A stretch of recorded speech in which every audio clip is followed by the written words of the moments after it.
Good morning दोस्तों, मैं Anand Kumar dare class में आपका स्वागत करता हूं। तो 10वीं कक्षा का केमिस्ट्री का हमने चैप्टर स्टार्ट किया था पहला, जो था रासायनिक अभिक्रियाएं एवं समीकरण, जिसमें हम बहुत सारी अभिक्रियाओं के बारे में अध्ययन कर चुके थे।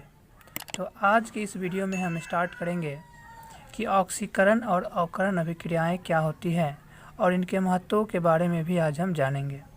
तो चलिए आज का स्टार्ट करते हैं ये टॉपिक, ऑक्सीकरण अभिक्रिया।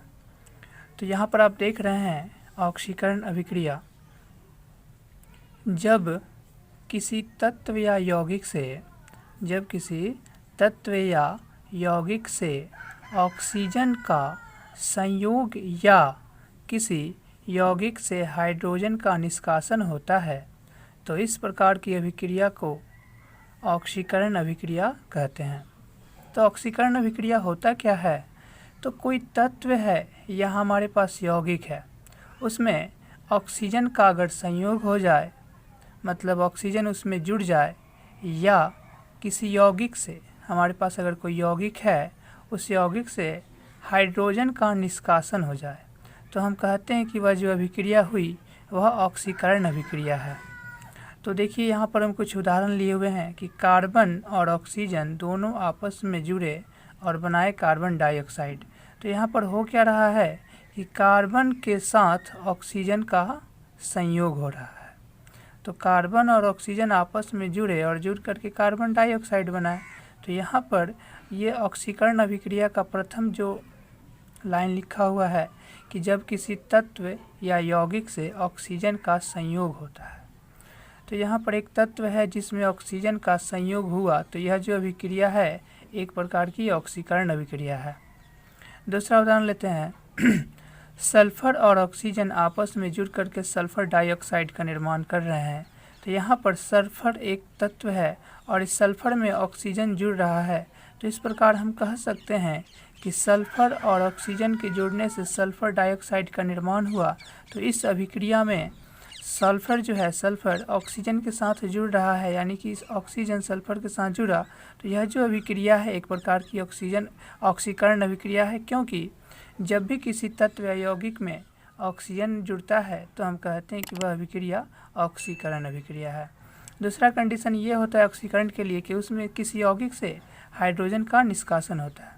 तो यहाँ पर देखिए दूसरा उदाहरण, हाइड्रोक्लोरिक अम्ल, जिसे हम लोग हाइड्रोजन क्लोराइड भी कहते हैं, यह मैग्नीज ऑक्साइड के साथ अभिक्रिया कर रहा है। कुछ ताप पर यानी गर्म करते हैं, जब दोनों को मिला करके जब हम इसे गर्म करते हैं तो मैग्नीज क्लोराइड, जल और क्लोरीन गैस निकलता है इसमें से। तो आप देख रहे हैं कि कहता है डेफिनेशन ऑक्सीकरण का कि किसी तत्व या यौगिक से ऑक्सीजन का संयोग हो या तो हाइड्रोजन का निष्कासन हो। तो हम यहाँ पर देख रहे हैं कि क्लोरीन जो है हाइड्रोजन के साथ है, और यहाँ पर देख रहे हैं क्लोरीन, यहाँ भी क्लोरीन, दोनों क्लोरीन में हाइड्रोजन नहीं है, मतलब कि क्लोरीन से हाइड्रोजन का निष्कासन हुआ है, यानी कि HCl से हाइड्रोजन का निष्कासन हो गया है और यह ऑक्सीजन के साथ जाकर के जुड़ गया है। तो आप देख रहे हैं यहाँ पर दोनों चीज़ें हो रही हैं, यहाँ से हाइड्रोजन भी निष्कासित हो रहा है, क्लोरीन से हाइड्रोजन निष्कासित हो गया। तो यहाँ पर देखिए हाइड्रोजन नहीं है और ना ही यहाँ पर हाइड्रोजन है। तो इस प्रकार क्लोरीन का साथ छोड़ दिया हाइड्रोजन, तो हम कहेंगे कि यह अभिक्रिया जो है ऑक्सीकरण है, क्योंकि डेफिनेशन कहता है कि किसी यौगिक से हाइड्रोजन का निष्कासन होना चाहिए। तो यहाँ पर एक यौगिक है हाइड्रोक्लोरिक अम्ल यानी कि HCl, हाइड्रोजन क्लोराइड, और यहाँ से हाइड्रोजन का निष्कासन हो रहा है। और दूसरी चीज़ हम देख रहे हैं कि यह हाइड्रोजन ऑक्सीजन के साथ जुड़ करके जल बनाया है। तो यहाँ पर जो हाइड्रोजन बाहर निकला है वह ऑक्सीजन के साथ संयोग भी किया है। तो पहला डेफिनेशन का ये लाइन कह रहा था कि ऑक्सीजन का संयोग हो, तो ऑक्सीजन का संयोग भी हो रहा है और हाइड्रोजन का निष्कासन भी हो रहा है। तो यहाँ पे दोनों चीज़ें लागू हो रही हैं। इस प्रकार हम कह सकते हैं कि जो अभिक्रिया है एक प्रकार का ऑक्सीकरण अभिक्रिया है। तो हमारे पास ऑक्सीकरण अभिक्रिया के लिए दो कंडीशन होती हैं। पहला कंडीशन ये कि किसी तत्व या यौगिक से ऑक्सीजन का संयोग हो या तो यौगिक से हाइड्रोजन का निष्कासन हो। दोनों में से कोई एक भी अगर लागू हो रहा है तो वह अभिक्रिया ऑक्सीकरण अभिक्रिया होती है, या फिर दोनों हो तो और भी बेटर, यानी कि इस प्रकार हम समझ गए कि ऑक्सीकरण अभिक्रिया क्या होती है। तो दोस्तों अब देखते हैं कि अवकरण अभिक्रिया क्या होता है। तो यह अभिक्रिया ऑक्सीकरण अभिक्रिया के ठीक उल्टी होती है। तो ठीक उल्टी का मतलब हुआ कि जब उसमें ऑक्सीजन का संयोग हो रहा था तो इसमें ऑक्सीजन का निष्कासन होगा, हाइड्रोजन का उसमें निष्कासन हो रहा था तो इसमें संयोग होगा। तो आइए देखते हैं इसका डेफिनेशन क्या कहता है। तो इस अभिक्रिया में किसी तत्व या यौगिक के साथ हाइड्रोजन का संयोग या किसी यौगिक से ऑक्सीजन का निष्कासन होता है। तो कोई मेरे पास अगर तत्व या यौगिक है तो उसमें हाइड्रोजन का संयोग हो जाएगा। उसमें क्या हो रहा था कि हाइड्रोजन का किसी यौगिक से निष्कासन हो रहा था। यहाँ देख रहे हैं कि किसी यौगिक से ऑक्सीजन का निष्कासन हो रहा है, जबकि ऑक्सीकरण अभिक्रिया में ऑक्सीजन का संयोग हो रहा था। तो ये दोनों अभिक्रियाएं जो होती हैं एक दूसरे के उल्टा होती हैं। उसमें संयोग होता है वो चीज़ है तो वो इसमें निष्कासित हो जाती है, मतलब बाहर निकल जाती है, और जो इसमें बाहर निकलता है तो उसमें वो संयोग हो जाता है। उदाहरण से आप बहुत बढ़िया समझ पाएंगे इसे। तो हाइड्रोजन और ऑक्सीजन दोनों जुड़ता है तो आप जानते हैं कि जल बनाता है। तो हाइड्रोजन गैस ऑक्सीजन गैस जुड़ा तो जल बनाया। तो हाइड्रोजन ऑक्सीजन के साथ क्या हो रहा है, संयोग ना कर रहा है। तो जब हाइड्रोजन ऑक्सीजन के साथ संयोग करता है तो हम यहाँ पढ़े हैं डेफिनेशन में कि इस अभिक्रिया में किसी तत्व या यौगिक के साथ हाइड्रोजन का संयोग होता है। तो हाइड्रोजन ऑक्सीजन के साथ संयोग किया तो जल बना दिया। आप इसे ऐसे भी देख रहे हैं कि ऑक्सीजन हाइड्रोजन के साथ भी संयोग किया है, इहो इसके साथ जुड़ा है, इहो इसके साथ जुड़ा है। तो आप क्या कहिएगा इसे कि दोनों अभिक्रिया है। तो जी आप ठीक कह रहे हैं, हाइड्रोजन ऑक्सीजन के साथ जुड़ रहा है तो अवकरण कहेंगे, और जब ऑक्सीजन हाइड्रोजन के साथ जुड़ रहा है तो हम इसे ऑक्सीकरण कह देंगे। तो मतलब कि ये दोनों अभिक्रियाएं हैं, ऑक्सीकरण और अवकरण भी अभिक्रिया है। ठीक है, आगे देखते हैं।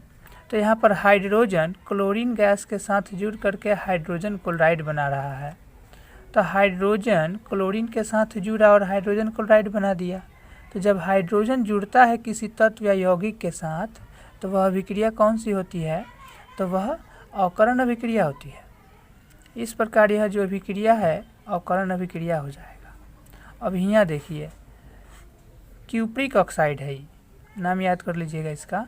क्यूप्रिक ऑक्साइड जल के साथ अभिक्रिया हाइड्रोजन के साथ अभिक्रिया कराया जाता है इसका। तो कॉपर को यह निष्कासित कर देता है, मतलब कॉपर धातु इससे अलग हो जाता है और जल बनता है। तो यहाँ पर हुआ का कि इसमें से ऑक्सीजन का निष्कासन हुआ। देखिए यहाँ पर ऑक्सीजन नहीं था, लेकिन यहाँ पर ऑक्सीजन है और यहाँ पर ऑक्सीजन नहीं है, मतलब कि ऑक्सीजन का यहाँ से निष्कासन हुआ। तो जब ऑक्सीजन का निष्कासन हो रहा है तो हम कहते हैं कि जब ऑक्सीजन का निष्कासन होता है तो वह अवकरण अभिक्रिया होती है। तो यह जो अभिक्रिया है एक प्रकार का अवकरण अभिक्रिया है।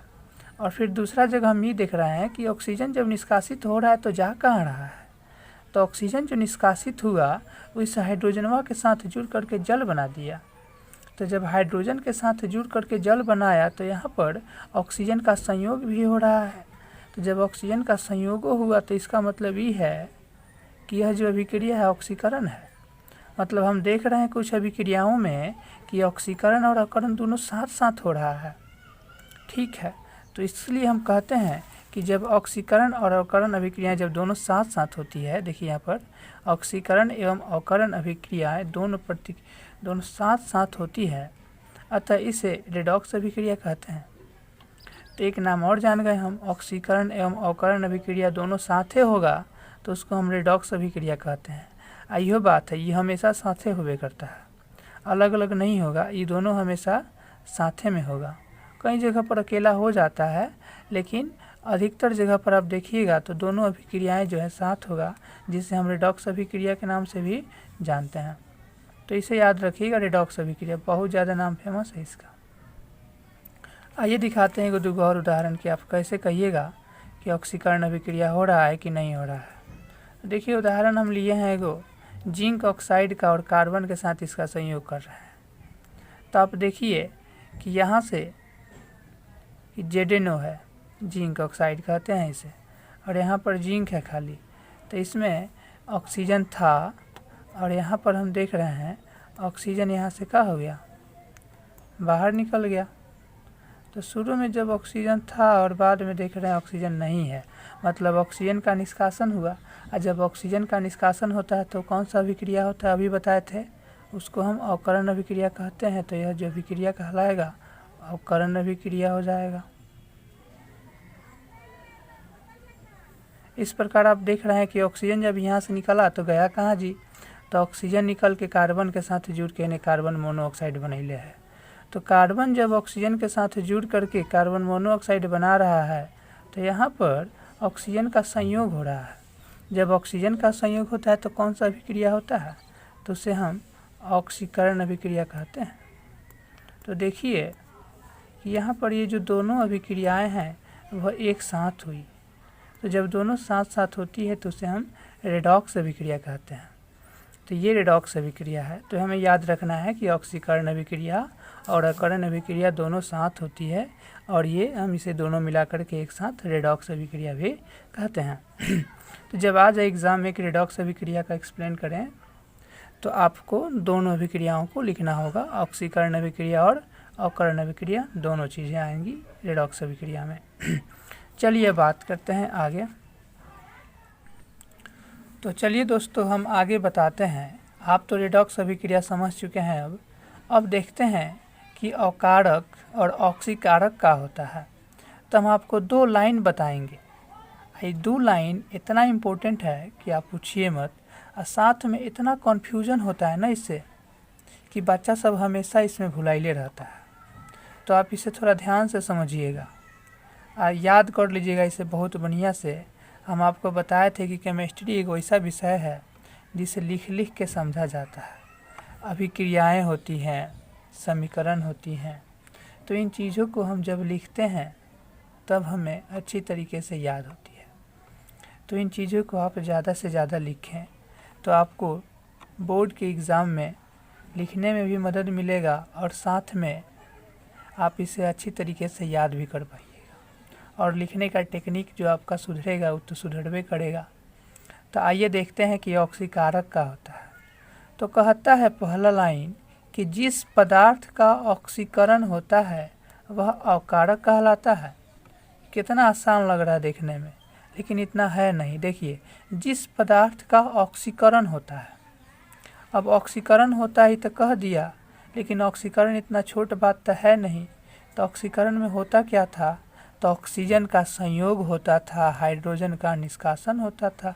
तो हमें ये 2 बातों को याद रखना है कि जब किसी पदार्थ का ऑक्सीकरण होता है तो वह अकारक कहलाता है। लेकिन फिर हमें जाना है पीछे कि ऑक्सीकरण क्या है। तो ऑक्सीकरण है कि जब ऑक्सीजन का संयोग हो, तो हम देखेंगे कौन पदार्थ में ऑक्सीजन जुड़ रहा है, वो पदार्थ को हम कह देंगे कि अकारक है। और देखेंगे किस पदार्थ से हाइड्रोजन का निष्कासन हुआ, उस पदार्थ को कह देंगे कि वह अकारक है। तो 2 बात याद रखना है अकारक के लिए कि एगो तो उसमें ऑक्सीजन के संयोग होके, और नहीं तो दूसरी का बात कि उसमें से हाइड्रोजन का निष्कासन हो जाए। उदाहरण में देखिए, यहाँ पर H2S है, हाइड्रोजन सल्फाइड है। यहाँ देख रहे हैं तो अकेले सल्फर दिख रहा है। तो इसमें हाइड्रोजन था, इसमें हाइड्रोजन नहीं है, तो हाइड्रोजन का क्या हो गया, निष्कासन हो गया। तो जब हाइड्रोजन का निष्कासन होता है तो ओकरा के हम ऑक्सीकरण कहते हैं। आज कह रहा है कि जिस पदार्थ का ऑक्सीकरण होता है वही अकारक कहलाता है। तो हाइड्रोजन सल्फाइड का ऑक्सीकरण हो रहा है, तो हाइड्रोजन सल्फाइड का कहलाएगा, अकारक कहलाएगा। गलती से आप सल्फर को मत कह दीजिएगा, क्योंकि सल्फर से नहीं निकल रहा है, निकल रहा है H2S से H2 हाइड्रोजन निकल रहा है, तो इसलिए H2S को हम अकारक कहेंगे। तो इस बात को याद रखें कि ऑक्सीकरण जिसका होगा वही अकारक है। और दूसरा बात समझते हैं, तो जिस पदार्थ का अवकरण होता है, अब उल्टा हो गया, उसमें ऑक्सीकरण हो रहा था तो उसको अकारक कह रहे थे। आहे में कह रहा है कि जिस पदार्थ का अवकरण होता है उसे ऑक्सीकारक कहते हैं। एक दूसरे की दोनों बातें उल्टी है, तो उल्टा को उल्टा के याद रखिएगा तब बहुत बढ़िया होगा। तो कह रहा है जिस पदार्थ का अवकरण होता है उसे हम ऑक्सीकारक कहते हैं। तो जिस पदार्थ का अवकरण होता है, तो अवकरण का मतलब क्या होता है? तो अवकरण का मतलब हुआ कि हाइड्रोजन का संयोग होगा और नहीं तो ऑक्सीजन का निष्कासन होगा। तो इस अभिक्रिया में देखिए कि क्या हो रहा है, हाइड्रोजन का संयोग हो रहा है कि ऑक्सीजन का निष्कासन हो रहा है। तो इसमें तो ऑक्सीजन पहले नंबर है ये नहीं है, खाली हाइड्रोजन पर हमें ध्यान देना है। तो देखिए हाइड्रोजन यहाँ से निकला था तो गया कहाँ है जी? तो ये क्लोरीन के साथ जुड़ गया है। तो क्लोरीन के साथ जुड़ा है तो जिसके साथ जुड़ता है वही पदार्थ क्या कहलाता है? ऑक्सीकारक। तो यहाँ पर क्लोरीन के साथ हाइड्रोजन जुड़ा मतलब कि क्लोरीन का अवकरण हुआ, और जब क्लोरीन का अवकरण होता है तो जिस पदार्थ का अवकरण होता है वही ऑक्सीकारक कहलाता है। तो यहाँ पर क्लोरीन जो है ऑक्सीकारक है और ये क्या है? अवकारक है। तो आई होप कि आप लोग इन बातों को समझ गए।